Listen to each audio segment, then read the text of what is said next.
Sutra Teratai yang menakjubkan bab 16 panjang usia Tathagata. Xun Fa Xiang Sutra Teratai episode 1523. Tathagata melihat secara nyata akan rupa dalam 3 kelompok alam. Orang-orang yang melatih praktek bodhisattva hendaknya menjauhkan diri dari kekeliruan dan kebencian, serta bebas dari pemikiran adanya orang lain dan diri sendiri. Sekiranya para makhluk, katakanlah, memberikan masalah dan kesulitan pada diri sendiri, semuanya dibiarkan berdiam dalam praktek penuh kedamaian dan kebahagiaan. Tetap dapat menahankan dengan batin tidak tergoyahkan. Inilah yang disebut metode terampil dari kesabaran. Para bodhisattva sekalian, bersungguh hatilah. Membina diri, bodhisattva yang membina diri, kita telah membangkitkan hati untuk membina diri. Kita harus membina perbuatan, perkataan, dan pikiran kita, serta membangkitkan ikrar agung. Ikrar agung sangatlah penting untuk periode waktu yang panjang dan lama melewati waktu kalpa sebanyak butiran debu. Harus memegang niat batin tanpa terputus. Kita harus menjaga ikrar dan praktik. Oleh karena itu, waktu yang sangat lama kita harus menegakkan ikrar agung, sehingga kita dapat hendaknya menjauhkan diri dari kekeliruan dan kebencian. Karena kita memiliki kekuatan dari ikrar agung, maka kita dapat bertahan dari kekeliruan dan kebencian ini. Kita dapat meningkatkan mawas diri pada setiap waktu, maka kita tidak memiliki pemikiran yang keliru dan kacau. Berbagai jenis kerisauan batin yang mendekat ke tubuh kita, kita harus berusaha setiap saat. Usaha yang kita lakukan setiap saat yaitu memerlukan ikrar agung yang teguh. Jika demikian, kita dapat menjauhi kekeliruan dan kekacauan, serta bebas dari pemikiran adanya orang lain dan diri sendiri. Kita telah mengerti secara menyeluruh tentang prinsip dari entitas besar kehidupan. Berikut adalah entitas besar kehidupan, bukan hanya mencintai diri sendiri, tetapi juga mencintai seluruh makhluk hidup. Bukan hanya mencintai orang, tetapi mencintai seluruh kehidupan. Ini merupakan definisi dari mengerti secara keseluruhan. Prinsip dari entitas besar kehidupan, belakangan ini kita akan membahas ini. Sambuddha berikrar membantu kita mengerti akan sifat hakiki yang sedemikian adanya. Pikiran ini bukan tentang diri sendiri, bukan hanya tentang individu saja, juga tidak hanya untuk manusia. Selain manusia, semua makhluk hidup memiliki sifat hakiki dalam diri. Sifat tatata adalah sebuah prinsip. Setiap makhluk memiliki prinsip ini dalam dirinya. Oleh karena itu, kita harus menghargai prinsip-prinsip tersebut dan mencintai segala sesuatu seperti kita mencintai diri sendiri. Maka tidak ada pemikiran adanya orang lain dan diri sendiri. Semua orang sama. Semua makhluk hidup saling berhubungan dengan kita. Ketika kita berbicara tentang sekiranya para makhluk, semua bentuk kehidupan ini menyatu menjadi satu. Kita semua saling berhubungan, demikian Sambuddha perlahan-lahan mengajari kita. Hingga saat mengembangkan cinta kasih kita dapat mencakup semua orang dan semua makhluk hidup. Tidak hanya mencintai diri kita sendiri, tetapi kita harus mencintai semua orang dan makhluk hidup. Yang berarti kita harus mencintai semua kehidupan. Pada bagian ini kita harus bagaimana untuk mencintai para makhluk ini, untuk mendidik dan menyelamatkan para makhluk ini. Bab praktek penuh kedamaian dan kebahagiaan Sukha Vihara telah mengatakan kepada kita, Anda membangkitkan tekad ini, Anda harus dapat bersabar dan bertahan, menahan dengan sabar. Katakanlah memberikan masalah dan kesulitan pada diri sendiri. Ada hal-hal yang sangat arogan dan angkuh terhadap kita. Ditambahkan pada tubuh dan pikiran kita, kita harus bagaimana agar tetap mempertahankan tekad jalan ini. Maka jalan satu-satunya adalah dengan menjalankan praktek penuh kedamaian dan kebahagiaan. Masih ingat bab praktek penuh kedamaian dan kebahagiaan Sukha Vihara? praktek penuh kedamaian dan kebahagiaan, tubuh ucapan pikiran kekuatan ikrar agung. Harus bagaimana cara menghindarinya. Yang mengharuskan kita bersabar, kita harus bersabar. Di dalam bab praktek penuh kedamaian dan kebahagiaan atau Sukha Vihara, Bodhisattva Manjusri bertanya pada Sang Buddha. Sang Buddha mengajari kita metode ini, mengingatkan kita agar kita tahu harus mempraktekkan jalan Bodhisattva. Kita harus dapat mempertahankan tekad ini, jadi tetap dapat menahankan dengan batin tidak tergoyahkan. Karena kita telah praktek penuh kedamaian dan kebahagiaan, maka kita tidak tergoyahkan. Segala kesabaran kita bersabar dengan penuh kedamaian dan leluasa. Lihatlah bagaimana bulan musim gugur di langit, hanya saja lapisan awan agak tebal, namun bulan terang masih tersembunyi di langit. Ini sama seperti cermin murni dan terang dari batin kita, yang masih berada di dalam batin kita. Batin setiap orang memiliki sebidang cermin agung dan sempurna, di mana kita bisa dengan jelas memahami prinsip kebenaran di dunia. Pada Camp Timah tahun 2017, semua orang berkumpul di Aula Qingshi Hualien. Ada lebih dari 20 negara yang berkumpul di tempat ini. Semua orang berbagi kesan dan saling memberi semangat. Di tengah kegembiraan terdapat dharma dan semangat suci. Setiap orang memiliki bulan di hati mereka, saling memantulkan dan menyinari satu sama lain. Ini seharusnya adalah sebuah kebahagiaan. Bulan terang di langit di dunia, dharma berkumpul di dunia. Orang berbagi dharma ini satu sama lain dan penuh sukacita dalam dharma. Ini seharusnya adalah demikian. Kita harus saling berbagi satu sama lain. Jenis penderitaan yang ada di dunia, Bodhisattva muncul karena penderitaan para makhluk, mencabut penderitaan dan memberi kebahagiaan. Kebahagiaan para makhluk adalah kebahagiaan besar dalam batin kita. Ini adalah kehidupan. Ketika kita mencintai orang lain, kita bersukacita atas kebahagiaan orang lain dan merasa menderita atas penderitaan orang lain. Ini kehidupan besar yang saling berhubungan. Kita berbagi perasaan yang sama. Ini seharusnya adalah sesuatu yang dihayati oleh setiap orang. Jadi dalam proses bersumbangsi, kita mesti membutuhkan kesabaran. Tetap dapat menahankan dengan batin tidak tergoyahkan, tidak peduli mendaki gunung atau menuruni bukit, menempuh perjalanan jauh atau jalan yang berliku-liku, semua orang bersedia menjalankan. Mengapa? Karena di jalan yang berliku-liku ini, jauh di dalam gunung ini, ada para makhluk yang menderita. Tidak takut pada kesusahan, menahan kelelahan tubuh dan terus tekun dan giat maju ke depan. Kita pastinya tidak boleh berpikir ini sangat sulit. Saya perlu istirahat. Kita tidak boleh memiliki pikiran ini dan tetap terus maju ke depan. Oleh karena itu tetap dapat menahankan dengan batin tidak tergoyahkan. Sehingga kita bertemu dengan keadaan atau jalan yang berliku-liku tidak terpengaruh oleh jalan yang penuh kesulitan dan jauh. Kita hendaknya selalu mengarah ke depan karena kita hendaknya mencabut penderitaan para makhluk. Setelah kita dapat mengatasi ini semua, para makhluk aman dan damai. Saat kita kembali, semua orang akan bersukacita. Saat mulai kembali, semua orang merasa aman dan nyaman dan leluasa. Menuruni bukit lebih bersukacita daripada mendaki bukit. Dengan demikian, kita akan dapat selalu kembali dengan aman, damai, nyaman, dan leluasa. Maka dari itu, inilah yang disebut metode terampil dari kesabaran. Kita telah menapaki jalan yang penuh penderitaan, mendaki dan menuruni bukit, hanya agar kita dapat membantu para makhluk yang menderita. Menggunakan kekuatan yang kita miliki untuk membantu orang lain, menggunakan prinsip yang sama, kita sudah memahami entitas wujud kehidupan besar. Orang yang memiliki penyakit, kita mengetahui dan tidak tega melihatnya. Sehingga kita tidak tega melihat penderitaan para makhluk. Para bodhisattva dan tabib agung dokter bersedia mengatasi jalan yang sulit ini, dan mereka menjalaninya bersama dengan satu kelompok besar.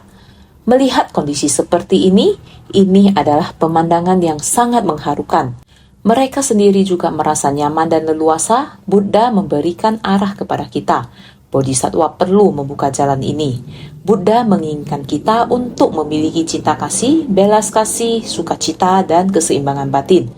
Kita mengasihi insan lain bagaikan terhadap diri sendiri. Kita bersumbangsi, maha cinta, kasih tanpa syarat. Orang itu tidak ada hubungannya dengan kita, tapi kita tidak ingin membiarkan dia menderita. Jadi mengasihi insan lain bagaikan terhadap diri sendiri. Ketika kita sudah mengenal orang-orang tersebut, kali ini kita telah mencabut penderitaan mereka. Selanjutnya kita membawa kedamaian untuk kehidupan jiwa raga mereka. Dapat memberi pendampingan dalam jangka panjang. Ini adalah maha cinta kasih tanpa syarat. Demikianlah Bodhisattva berada di dunia. Tidak jauh dari kita, ini adalah Bodhisattva dunia. Jika kita dapat menghayati dan memahami, maka kita akan jelas. Oleh karena itu, kita harus segera bersungguh hati menghayati. Naskah sutra yang kita katakan sebelumnya harus sangat bersungguh hati untuk memahaminya. Sekarang Buddha secara perlahan membawa kita mendekati struktur kehidupan kita. Ini disebut aspek pokok. Aspek dari pokok, bagaimana kita masuk ke pintu Buddha. Kemahawelas asihan sebagai kediaman, kita harus memasuki pintu kemahawelas asihan sebagai kediaman. Beginilah kita memasukinya. Buddha telah memberikan kita arah. Kita membuka jalan ini, maka kita harus memasuki pintu ini. Dengan memasuki pintu ini, kita harus mengetahui apa yang ada di dalam pintu tersebut. Oleh itu, kita harus memahami naskah sutra dengan jelas. Naskah sutra sebelumnya mengatakan ini. Namun, aku sebetulnya telah mencapai kebuddhaan sejak lama sebelumnya, hanya sebagai metode terampil untuk mengajar dan membimbing para makhluk, memungkinkan mereka untuk memasuki jalan kebuddhaan. Makanya aku berkata demikian. Sutra Teratai bab 16, panjang usia Tathagata. Demikianlah sangat panjang dan lama, waktu yang sangat panjang dan lama. Dari masa sekarang yang membicarakan tentang masa lalu, dengan prinsip yang sama dari masa lalu sejak masa kalpa seperti butiran debu demikian terus. Sejak lama sebelumnya hanya sebagai metode terampil untuk mengajar dan membimbing para makhluk. Dari kehidupan ke kehidupan terus seperti ini. Kekuatan karma apapun yang dimiliki makhluk hidup membutuhkan para bodhisattva pasti tidak mengenal lelah. Seperti yang baru saja disampaikan, di dalam hutan, sekalipun dalam kesulitan, tetapi kelompok orang ini juga tetap begitu. Berjalan di jalan yang begitu sulit, berjalan mendaki gunung, ini diibaratkan mengejar karma para makhluk. Bagaimana kita dapat menghapus kesulitan mereka? Walaupun sudah terlihat, selain membantu untuk menghapuskan penderitaan di masa kini, kita juga dapat mulai untuk menginspirasi kehidupan mereka untuk masa depan. Oleh karena itu, bukan hanya menghapuskan satu penderitaan saja, jika memiliki jalinan jodoh, kita juga harus membimbing mereka untuk dapat menginspirasi mereka dengan perlahan agar memasuki jalan Sang Buddha. Agar mereka lebih memahami prinsip kebenaran, begitu juga dengan kehidupan saat ini. Dari mana asalnya jalinan jodoh ini? Agar mereka dapat menjadi lebih memahami prinsip kebenaran dan memperbaiki masa depan. Dengan demikian, Sang Buddha selalu demikian berkata, para pria berbudi, kitab sutra yang dibabarkan oleh Tathagata semuanya adalah guna menuntun dan membebaskan para makhluk. Aku mungkin berbicara tentang diriku sendiri atau berbicara tentang orang lain. Aku mungkin menampakkan tubuh sendiri atau menampakkan tubuh orang lain. Aku mungkin mengungkapkan urusan sendiri atau mengungkapkan urusan orang lain. Semua yang kukatakan adalah kebenaran dan tiada dusta. Sutra Teratai bab 16, panjang usia Tathagata. Ajaran yang dibabarkan oleh Buddha adalah demi menolong para makhluk menuju pembebasan, sehingga aku mungkin berbicara tentang diriku sendiri. Buddha justru menggunakan berbagai metode terampil, menggunakan perumpamaan untuk membabarkan dharma, atau bercerita akan kehidupan beliau di masa lalu, ataupun mengisahkan masa lalu orang lain. bercerita tentang Buddha dari tempat lain, bagaimana mereka menjalani pelatihan diri, dan bagaimana mereka mencapai buah pencerahan, atau berkisah tentang dirinya ataupun orang yang lain, atau mengungkapkan urusan orang lain. Semua yang kukatakan adalah kebenaran dan tiada dusta. Semua yang dibabarkan oleh Sang Buddha adalah kebenaran. Naskah sutra yang selanjutnya mengatakan, kenapa demikian? Tathagata mengetahui dan melihat rupa dari 3 kelompok alam sesuai kenyataan sebenarnya. Tiada kerakhiran dan kematian, tiada kemunduran atau kepergian, juga tiada keberadaan di dunia ataupun memasuki pemadaman. Bukan nyata dan bukan semu, tidak sama dan tidak berbeda. Sutra Teratai bab 16 panjang usia Tathagata. Kita harus jelas. Naskah sutra menyatakan demikian. Kenapa demikian? Kenapa demikian? Tathagata mengetahui dan melihat rupa dari 3 kelompok alam sesuai kenyataan sebenarnya. Sang Buddha pun bertanya kepada semua orang, apakah kalian semua mengerti? Pemikiran kalian terdengarnya apa saja yang kalian pahami? Saya sampaikan kepada kalian, kebijaksanaan dari Tathagata, Buddha berkata demikian. Kebijaksanaan Tathagata adalah sesuai dengan prinsip kebenaran sebagaimana adanya. Semua yang dikatakan adalah prinsip kebenaran yang sejati. Hanya Buddha yang mampu mengetahui dan melihat rupa dari 3 kelompok alam sesuai kenyataan sebenarnya. Kenapa demikian? Tathagata mengetahui dan melihat rupa dari 3 kelompok alam sesuai kenyataan sebenarnya. Apa maksudnya? Kebijaksanaan Tathagata adalah sesuai dengan prinsip kebenaran sebagaimana adanya. Hanya Buddha yang mampu mengetahui dan melihat rupa dari 3 kelompok alam sesuai kenyataan sebenarnya. Karena Sang Buddha membabarkan banyak sekali kisah masa lampau, ada yang mengenai dirinya sendiri maupun Buddha lain. Proses selama berada di alam manusia untuk waktu yang demikian panjang. Jadi Buddha khawatir kita tidak dapat memahami. Lalu dia pun membabarkan secara jelas Tathagata mengetahui dan melihat rupa. Semua yang terlihat adalah yang sesungguhnya. Apa yang dipahami di 3 kelompok alam adalah yang sebenarnya dan bukan dusta. Inilah Tathagata, sesuai kenyataan sebenarnya, merealisasikan Dharmakaya yang setara dan berdiam selamanya. Sebab Tathagata Buddha Sakyamuni, beliau melihat para makhluk adalah setara. Sifat hakiki Tathata ini dan prinsip kebenaran ini, Dharmakaya adalah prinsip kebenaran. Semuanya telah menjadi jelas. Tepatnya adalah sesuai kenyataan sebenarnya merealisasikan Dharmakaya yang setara dan berdiam selamanya. Layaknya esensi dari bunga angkasa. Awalnya adalah murni dan kosong. Bila mampu menyadari ilusi dari bunga angkasa, seketika dapat melihat kekosongan dan kemurnian.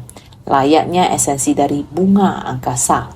Seperti bunga angkasa di angkasa, kamu melihat awan, kamu melihat perubahannya, bentuknya bermacam-macam, seperti sekuntum bunga teratai, seperti berbagai macam dan berbagai jenis. Ini hanya sekedar dilihat saja. Tidak nyata, sebenarnya langit itu cerah, kosong. Berbagai rupa yang terlihat hanyalah ilusi. Kekosongan pada dasarnya adalah murni. Jadi ini adalah apa yang Sang Buddha pahami. Jadi bila mampu menyadari ilusi dari bunga angkasa, seketika dapat melihat kekosongan dan kemurnian. Jika kita telah memahaminya, ruang ini seperti yang sekarang kalian lihat, semburan demi semburan asap ini adalah kosong. Kosong. Sebenarnya lapisan ini adalah murni. Jika kita memahami sampai tuntas, maka akan bisa memahami. Jadi, tiada kelahiran dan kematian, tiada kemunduran atau kepergian. Kehidupan kita aslinya tidak ada kelahiran dan kematian. Hanya satu masa kehidupan di dunia saja. Kelahiran, kematian hanya sebuah nama saja. Jadi, tiada kelahiran dan kematian, tiada kemunduran atau kepergian. Awalnya adalah kosong dan hampa, layaknya ruang angkasa. Benar-benar tiada kelahiran menjadi tua dan kematian. Tiada kemunduran datang tanpa kepergian. Sebenarnya hati kita terkadang sangat mantap membangkitkan tekad. Terkadang bertemu dengan kondisi apa, kita sudah langsung kehilangan niat pembinaan diri. Prinsip yang sama, hati kita alam semesta yang kecil ini, terkadang hati kita ada sangat banyak gambaran dalam hati, sangat banyak pikiran yang bercabang-cabang. Terkadang hati bisa tenang menerima prinsip kebenaran. Prinsip kebenaran setelah mendengarnya, kita terpengaruh kondisi lingkungan. Prinsip kebenaran ini sudah hilang. Lingkungan telah memenuhi hati kita, membuat hati kita mengalami kemunduran. Jadi tiada kelahiran dan kematian. Bebas dari buah penderitaan akibat dua jenis samsara. Tiada kemunduran atau kepergian. Mengakumulasi 5 kediaman dari kerisauan dinamakan kemunduran, memiliki buah dari 2 jenis kematian dinamakan kepergian. 2 kalimat tadi diringkas dalam hukum karma. Apabila kita bisa memahami prinsip kebenaran ini, sebenarnya tidak ada yang namanya kelahiran dan kematian.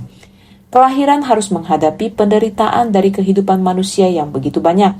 Sebenarnya, apabila jodoh kita telah habis, maka kita akan terbebas. Tidak ada yang namanya penderitaan seperti tidur di malam hari kemudian bermimpi dan roh keluar dari tubuh kita dan meninggalkan tubuh kita. Bebas dan leluasa, tidak ada apapun. Sama seperti waktu tidur. Walaupun tidak di dalam tubuh kita, tetap saja bebas dan leluasa. Jadi, tidak perlu melekat akan kelahiran dan kematian. Tetapi harus menghormati tubuh jasmani kita. Tubuh yang sehat menggunakan tubuh ini untuk bersumbangsi di alam manusia. Tubuh jasmani ini ketika sebab dan kondisi mendekati dan ketika telah selesai, kita tidak perlu khawatir, tidak perlu terkejut, tenang dan bebas saja. Jadi kita tidak perlu melekat dengan kelahiran dan kematian. Jadi tiada kelahiran dan kematian. Kondisi dan tingkatan dari Sang Buddha juga demikian.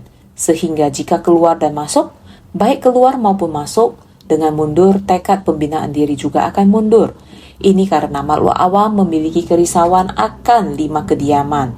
Kerisauan akan 5 kediaman mengakumulasi.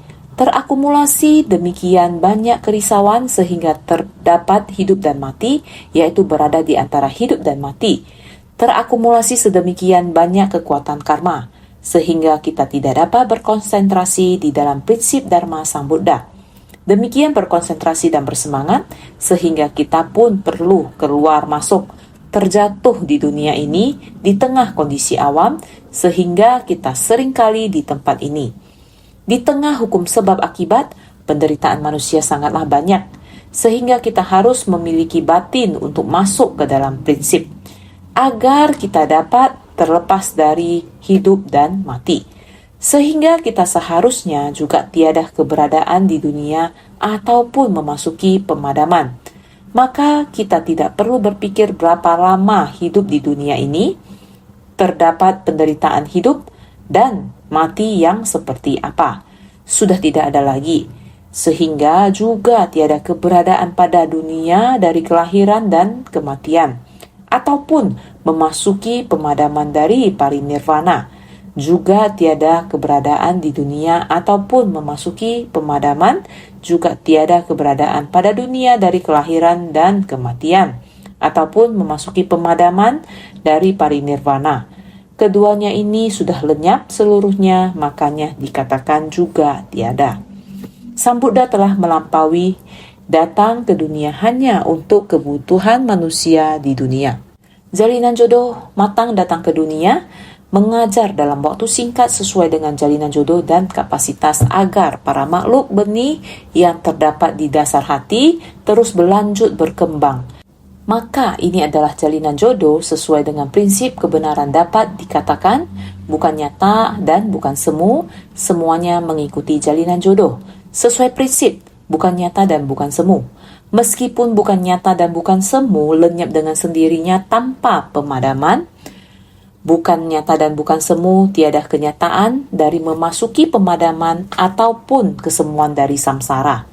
Bukan nyata, makanya berbeda dengan makhluk awam yang terobsesi pada rupa. Bukan semu, makanya berbeda dengan para praktisi kendaraan kecil yang melenyapkan rupa dan melekat pada kekosongan.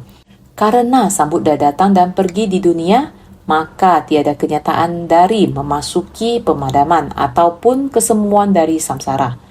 Bukan di parinirvana, karena sebenarnya dia datang dan pergi lagi, dan datang ke dunia untuk menjelaskan proses kelahiran di dunia. Prosesnya adalah telah berlalu, tidak akan ada lagi setelah memasuki nirvana. Orang di dunia sudah tidak ada adalah kekosongan. Kehidupan ini tidak kekal, tubuh serta materi ini pada awalnya memang tidak kekal. Setelah habis, ia akan bubar. Kita juga sama, silent mentor juga dibedah secara kasar dan mengakhiri hidupnya. Tubuh ini berpotensi besar. Tubuhnya telah hilang secara keseluruhan, oleh karena itu ini disebut semu. Namun dia telah memenuhi potensi besarnya. Dalam satu periode hidupnya dia menggunakan potensi besarnya. Prinsip kebenaran yang sama. Oleh karena itu, apakah orang seperti ini benar-benar ada? Benar, keluarganya, kehidupannya, hidupnya penuh warna. Dia telah mengalami ikatan nafsu, benci, asmara, dendam. Lalu dia memilih jalan bodhisattva. Bersumbangsih kepada orang-orang di dunia, pada akhirnya tubuhnya berpotensi besar. Dan pada akhirnya menghilang, yaitu semu. Maka tubuh ini adalah sebuah ilusi, bukan nyata. Di setiap kehidupan manusia, apapun yang kita lakukan adalah keputusan dan tindakan kita masing-masing. Adapun karma kita, apakah itu baik atau buruk? Apakah kita melakukan kebaikan besar atau kejahatan besar? Kita akan mendapatkan antara buah besar atau pembalasan besar. Tetapi ada satu kebenaran universal bagi kita semua, yaitu bahwa tubuh ini suatu saat akan tidak ada lagi. Tetapi para silent mentor ini pada umumnya tidak peduli apa masa lampau mereka, semua pada akhirnya akan kembali ke arah yang benar, kepada kebenaran sejati. Mereka juga membuka jalan untuk dunia. Dengan cara ini mereka sudah memperjelas membuka jalan. Jadi pada akhirnya tubuh mereka juga dinyatakan semu. Tetapi apa yang nyata tetap ada. Meninggalkan kehidupan ini dan memasuki selanjutnya dan menjadi anak kecil yang lucu. Tubuh mereka telah disumbangkan untuk potensi besar mereka pada akhirnya. Tetapi nyata mereka sudah ada di keluarga lain sebagai anak yang lucu. Kemudian kembali lagi menjadi bodhisattva muda dengan prinsip yang sama. Hal ini menunjukkan hal yang nyata. Sudah pergi kemudian datang lagi. Antara datang dan pergi ini tidak ada jedanya. Pada raga jasmani itu yang masih belum sepenuhnya lenyap, pemanfaatan besar masih belum diselesaikan. Dia sudah memunculkan hanya nyata tersebut, yakni sifat hakiki. Sudah sampai ke keluarga yang lain dan berkontribusi di sana. Inilah yang disebut nyata, yang juga adalah semu. Inilah yang harus kita yakini, inilah yang disebut dengan sifat patata. Inilah yang dapat dipahami secara sempurna oleh Sang Buddha. Sedangkan makhluk awam masih apa yang engkau pikirkan. Yang kita pikirkan masihlah sebagai apa. Kita harus tetap bersungguh hati karena kita adalah makhluk awam yang melekat. Tersesat pada usaha mendapatkan wujud dan rupa, kita adalah makhluk awam yang melekat. Inilah yang selalu harus kita sadari dengan sungguh-sungguh, bukan semu ini. Makanya berbeda dengan para praktisi kendaraan kecil yang melenyapkan rupa dan melekat pada kekosongan. Dharma kendaraan besar. Kendaraan besar yakni adalah kehampaan sejati dan segera dapat memunculkan eksistensi yang menakjubkannya. Menyadari dan memahami kehampaan sejati menunjukkan eksistensi yang menakjubkan, sehingga dikatakan bukan semu. Oleh karena itu berbeda dengan kendaraan kecil yang melekat pada substansi dan fenomena. Tidak sama dan tidak berbeda, bukan kedemikian yang non-duniawi ataupun sekat-sekat yang duniawi. Para makhluk dalam 6 alam kelahiran melihat 3 kelompok alam sebagai berbeda artinya memiliki keberadaan. Kita sebagai makhluk awam terikat pada kehidupan ini. Setelah meninggal, tubuh jasmani masih ada. Di manakah kehidupan berikutnya? Tidak bisa dipastikan. Sang Buddha memahami meskipun tubuh jasmani masih ada, namun dalam jangka waktu itu telah kita bicarakan beberapa hari yang lalu. Dalam jangka waktu itu tubuh jasmani telah pergi ke tempat lain. Oleh karena itu, dalam pemahaman penganut kendaraan kecil ataupun sekat-sekat yang duniawi berada dalam jangka waktu itu, kita dapat memahaminya dengan jelas. Jadi, para makhluk dalam 6 alam kehidupan melihat 3 kelompok alam sebagai berbeda. Para makhluk dalam 6 alam kelahiran melihatnya sebagai 3 kelompok alam yang berat. Para bodhisattva melihat 3 kelompok alam sangat nyaman dan leluasa. Inilah yang perlu kita pahami dengan bersungguh hati. Para praktisi dari 3 kendaraan memandang Triloka sebagai yang sama. Sama artinya kosong. Buddha memandang Triloka sebagai tidak sama dan tidak berbeda. Mengamati sama dan beda, inilah jalan tengah. Sang Buddha juga tidak terikat oleh kekosongan, juga tidak terikat oleh keberadaan. Kosong dan keberadaan berpadu, maka naskah sutra sebelumnya terus mengatakan saat bodhisattva muncul tinggal di tanah juga tidak terbagi ke 4 penjuru mata angin. Muncul dari dalam tanah dan berdiam di dunia tersebut. Berdiam pada angkasa di bawah, ini menunjukkan berjalan di jalan tengah. Tidak terikat oleh kekosongan dan keberadaan, beliau sungguh-sungguh mengerti dengan jelas segala kekosongan. Tidak perlu terikat di sana lagi, tetapi beliau telah memahami keberadaan menakjubkan di angkasa. Kekosongan terdapat prinsip kebenaran dari kekosongan, prinsip kebenaran yang mistis. Lihatlah, kekosongan dan kehampaan alam dharma. Mengapa merupakan kekosongan yang sama? Kita di sini langit bersinar siang. Saat ini di beberapa negara lain sedang malam hari, bersiap untuk beristirahat.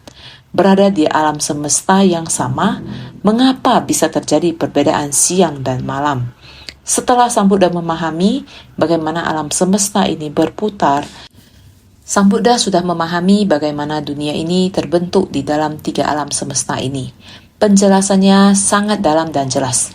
Bagaimana karma kita sebagai makhluk hidup terakumulasi dan bagaimana mengakumulasi dari waktu ke waktu. Dalam dunia makhluk hidup, panjang pendeknya umur berbeda-beda, bergantung pada dunia makhluk hidup yang berbeda, waktu yang berbeda. Hanya dengan melihat hidup dan umur kita manusia, serta hidup dan umur hewan lainnya. Hidup dan umurnya juga berbeda. Hanya dengan melihat dunia makhluk hidup yang kita lihat, Buddha telah menjelaskan dengan jelas tentang umur dan bentuk tubuh ini bagi kita. Kemudian dia kembali mengatakan kepada kita, di kerajaan Dewa 4, 1 hari bagi mereka setara dengan 50 tahun kita, yang berarti umur kita lebih pendek dari mereka. Ketika dibandingkan dengan kerajaan Tusita, umur kita bahkan lebih pendek. Karena 1 hari di Tusita setara dengan 100 tahun kita. Sekarang astronomi juga telah membuktikan hal ini. Planet-planet, benda-benda langit mengelilingi matahari. 1 tahun kita 365 hari, tetapi di Merkurius hanya sekitar 80 hari untuk 1 putaran. Bahkan hingga Neptunus yang butuh lebih dari 160 tahun untuk 1 putaran. Artinya kita telah melalui ratusan tahun. Singkat kata, Sang Buddha di masa sebelum ilmu pengetahuan berkembang, Sang Buddha telah dengan sangat jelas menyampaikannya kepada kita. Jadi Triloka yang telah dilihat oleh Buddha dengan apa yang kita para makhluk pahami berbeda. Ruang yang dibicarakan oleh Sang Buddha dengan yang kita lihat dan pahami juga sangat jauh berbedanya. Kita saat ini hanya bisa dengan bersungguh hati menerima prinsip kebenaran yang telah dibabarkan oleh Sang Buddha. Kita benar-benar bersungguh hati untuk menghayatinya. Jadi, fenomena yang memiliki sebab dan kondisi yang nyata, serta fungsi yang nyata adalah nyata. Fenomena semu yang tidak seiring dengan esensi sejati adalah palsu. Setara dan sama, belainan adalah berbeda. Kita saat ini yang paling bagus adalah meyakini saat ini. Sebab dan kondisi yang telah kita ciptakan perbuat saat ini kita sedang melakukan apa. Ini adalah benar dan nyata. Yang kita perbuat, fenomena semu yang tidak seiring dengan esensi sejati adalah palsu. Semua yang telah dan sedang kita perbuat telah berlalu setelah dilakukan. Anda ingin menganggapnya sebagai nyata? Ini hanyalah ada di dalam ingatan atau memori. Jejak kaki kemarin hari ini telah hilang. Waktu yang telah kita lalui itu tidak ada, berarti sudah tidak ada lagi. Meskipun 1 detik lagi kita kembali adalah merupakan 1 detik yang lain. Ini adalah nyata ataukah semu? Tetapi kita semua yang diri kita sendiri dapatkan berbuat jahat, berbuat baik telah kembali ke dalam esensi jiwa kehidupan kita. Dan apakah kita percaya? Tidak percaya, maka itu palsu. Percaya, maka itu nyata, sehingga kita di dalam konsep ini fenomena semu yang tidak seiring dengan esensi sejati adalah palsu. Yang kita lakukan pada dasarnya jangan melekat pada yang telah berlalu. Kita mengetahuinya dengan jelas, yang telah berlalu. Masih melekat pada hal apa? Melakukan dharma yang nyata, bersumbangsi bagi orang banyak, kita tidak perlu melekat, terlebih lagi saya di masa lampau benar atau salah. Ikatan nafsu, benci, asmara, dan dendam. Atau masih melekat terhadap sesuatu, maka kita harus mengetahui segala sesuatu adalah kosong. Akan tetapi, dalam kekosongan terdapat keberadaan menakjubkan. Semua jalinan jodoh, segala yang dilakukan adalah sifat tatata, merupakan bagian dari prinsip kebenaran. Sifat tatata tidak ada hal lain, hanya kebenaran sejati, yaitu kembali kepada prinsip kebenaran. Segala yang kita ciptakan setara adalah sama, adalah sifat tatata, adalah prinsip kebenaran. Belainan adalah berbeda. Jika kita membedakannya, perbedaannya adalah berbeda. Singkat kata, kita harus bersungguh hati, harus bersumbangsi. Kita bersumbangsi dengan ketulusan. Dengan ketulusan kita berikrar untuk menyelamatkan semua makhluk. Dengan kebenaran kita berikrar untuk menghapus segala kerisauan batin. Dengan keyakinan kita berikrar untuk mempelajari segala pintu dharma. Dengan kesungguhan kita berikrar untuk mencapai jalan kebudaan. Ini adalah ketulusan, kebenaran, keyakinan, dan kesungguhan dari kita. Insan suci, setiap orang harus membangkitkan cinta kasih, mempraktekkan 4 ikrar para makhluk yang jumlahnya tak terhingga. Aku berikrar untuk menyelamatkan mereka semua. Inilah ketulusan hati kita, kerisauan batin yang tiada akhir, bertekad menghilangkannya seketika. Harus menggunakan kesungguhan hati, pikiran yang benar, dan memutus segala noda batin. Sehingga pintu dharma yang tiada terkira bertekad menguasai semua. Harus menggunakan keyakinan kita untuk mempelajari pintu dharma. Dan kita berikrar untuk mencapai kebudaan. Jalan kebudaan yang tiada tara bertekad mencapainya. Kita harus menggunakan kesungguhan hati, membangkitkan ikrar, jadi dengan praktek nyata tubuh ini kita bersungguh hati. Barulah kita dapat mempraktekkan maha cinta kasih, maha welas asih, maha sukacita, maha keikhlasan. Maha cinta kasih tanpa penyesalan mendatangkan cinta kasih tak terhingga. Maha belas kasih tanpa keluhan mendatangkan ikrar tak terhingga. Maha sukacita tanpa kekhawatiran mendatangkan kebahagiaan tak terhingga. Maha keikhlasan tanpa meminta balasan mendatangkan budi tak terhingga. Maha cinta kasih tanpa penyesalan memilih untuk menapaki jalan ini, kita tidak akan pernah menyesal, sehingga kita harus tanpa penyesalan mendatangkan cinta kasih tak terhingga. Kita harus menggunakan cinta kasih tanpa batas, bersumbangsi demi para makhluk, maha belas kasih tanpa keluhan. Kita pasti harus tanpa keluhan, tidak peduli persoalan apa yang ditemui. Kita tidak akan pernah mengeluh, bagaimana bisa bersumbangsi. Bersumbangsi tanpa pamrih, bagaimanapun orang memperlakukan kita. Kita juga tidak akan mengeluh, inilah ikrar kita.